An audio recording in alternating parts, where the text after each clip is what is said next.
E aí, pessoal, boas-vindas a mais uma análise aprofundada. Bom, todo esse material incrível que a gente vai explorar hoje foi criado e estruturado pela Ford College. Se a ideia é mergulhar de cabeça no mundo da Web3 e conferir outros conteúdos de altíssimo nível, é só acessar ford.college depois. Hoje a gente vai entrar de vez num dos debates arquitetônicos mais fascinantes do ecossistema blockchain, os modelos de execução. Para entender exatamente como as coisas funcionam ali por baixo dos panos, a gente vai usar uma analogia bem legal, o conto de duas fábricas. Imagina que cada máquina virtual, seja a IVM ou a SVM, é como uma fábrica gigante e complexa, só que projetada com filosofias de engenharia completamente diferentes. Então, vamos pegar essas plantas baixas e dar uma olhada de perto em cada engrenagem. Bora direto para o nosso roteiro de engenharia de hoje. A gente vai passar pela máquina de execução, depois vamos falar de ordenação e determinismo, entender a medição entre guess e computação, dar uma olhada no ciclo da transação, ver o impacto no mundo real e, para fechar, fazer aquele resumão da arquitetura. Vamos nessa! Começando pela máquina de execução. É literalmente onde as transações ganham vida. Na nossa última conversa, a gente falou bastante sobre a estrutura básica do executor, né? Agora é a hora de ver como a gente sai da teoria e entra no processamento prático, passo a passo. Olha só, a gente tem aqui duas soluções de engenharia que são geniais, mas com escolhas de design totalmente opostas. De um lado, a gente tem a linha de montagem da IVM. Pensa nela como uma via única, extremamente segura e que funciona em série. Cada pecinha passa por uma única esteira. É muito confiável, tipo, impossível as peças colidirem umas nas outras. Mas, claro, se tiver muita demanda, engarrafamento na certa. Já do outro lado, a gente tem a fábrica paralela da SVM. Aqui a ideia é ter várias vias rodando ao mesmo tempo para entregar uma capacidade gigante de processamento. Só que para isso não virar uma bagunça total, essa fábrica tem um inspetor de corredor muito rígido, que é o escalonador. Ele que dita exatamente quem pode usar qual esteira e em que momento. E isso nos leva direto para a ordenação e determinismo. Basicamente, a mecânica de como a gente mantém o chão de fábrica organizado. Para quem constrói redes descentralizadas, o determinismo é tipo o santo graal da parada toda. De forma bem simples, se a gente colocar os mesmos ingredientes e seguir a mesmíssima receita na mesma ordem, o bolo tem que sair igualzinho no final.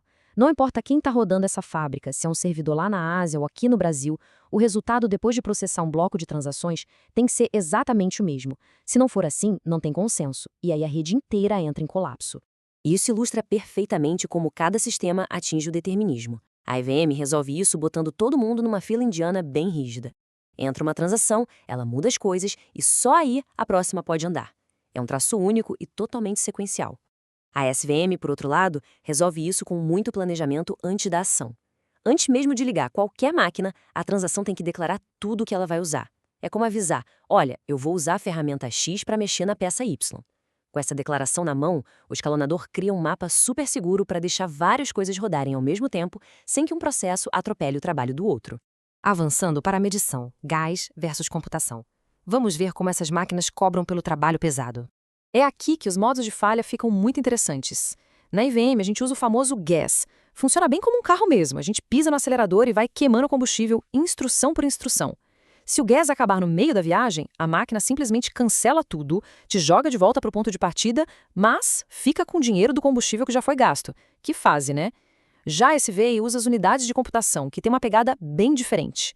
Ela calcula o custo exato da viagem antes mesmo de você dar a partida no motor. Tem um orçamento fechado e uma estimativa prévia.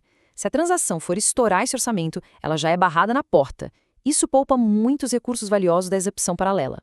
Chegando agora no ciclo da transação, onde a gente vai dar uma olhada na planta baixa exata que o maquinário da fábrica segue.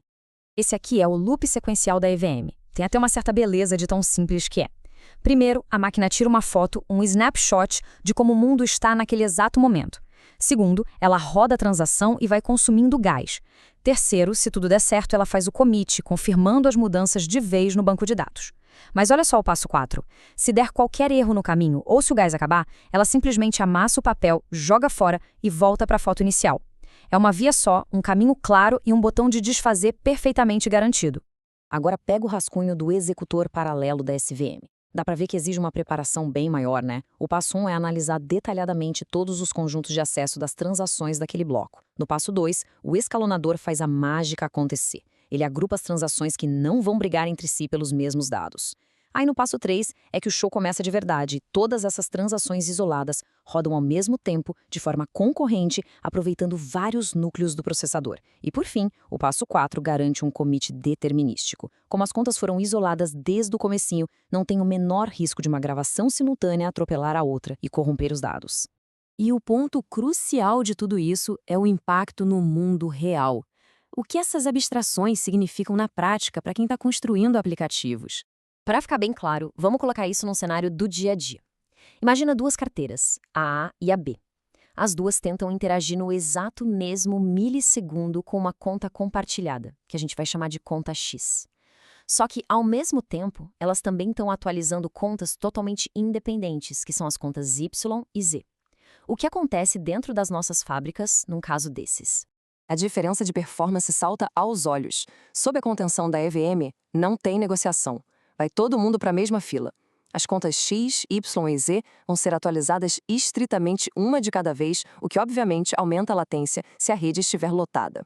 Agora, na SVM, a fábrica paralela mostra do que é capaz. As contas Y e Z, que não têm conflito entre si, são atualizadas simultaneamente, em núcleos separados da CPU.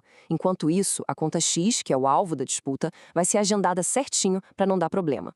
Em resumo, a capacidade de processamento voa quando as tarefas não se cruzam. Para amarrar tudo isso, resumo da arquitetura, o nosso comparativo final.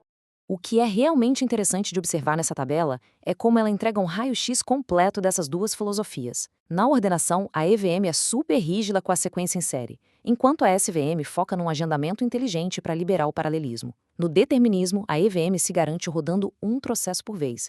Já a SVM confia de olhos fechados naquelas declarações prévias de acesso. Em recursos, o contraste é gigante. A EVM vai consumindo gas com risco de reverter tudo, enquanto a SVM trabalha com orçamentos e estimativas antes de começar. E na concorrência, a EVM é zero concorrência, puramente serial, e a SVM brilha com alta capacidade simultânea quando não tem conflito de estado. Só para cravar de vez esse conhecimento, vamos repassar os 3 princípios de ouro que a gente viu aqui. Primeiro, a ordenação define a observabilidade. A ordem que as coisas acontecem dita exatamente qual versão da realidade vai ser visível. Segundo, a medição define os modos de falha. Ficar sem gás no meio da rua ou ser barrado antes mesmo de ligar o motor muda completamente as regras do jogo. E terceiro, a semântica, seja ela em uma ou múltiplas vias, precisa ser inquestionavelmente determinista. E a gente vai avançar para ver como tudo isso se conecta no nosso próximo assunto. Entender como essas máquinas executam as instruções foi fundamental, porque são essas escolhas que vão ditar as regras rigorosas da mecânica de estado e armazenamento. Afinal, uma hora essas transações precisam ser gravadas de forma permanente em algum lugar, certo? Para a gente fechar a análise de hoje, fica aqui uma provocação para reflexão. Se os computadores e servidores continuarem ficando cada vez mais rápidos, quem vai dominar o futuro? A confiabilidade super elegante e inquebrável de uma via única ou a complexidade implacável e ultra rápida das vias múltiplas. É de fritar a cabeça pensar nas vantagens de cada lado, não é mesmo? Enfim, lembrem-se que toda essa imersão detalhada de hoje foi desenvolvida pela Ford College. Não deixem de dar um pulo em ford.college para expandir ainda mais a visão de vocês sobre Web3 e tecnologia. Foi fantástico destrinchar essas máquinas com todo mundo hoje. Um grande abraço e até a nossa próxima análise.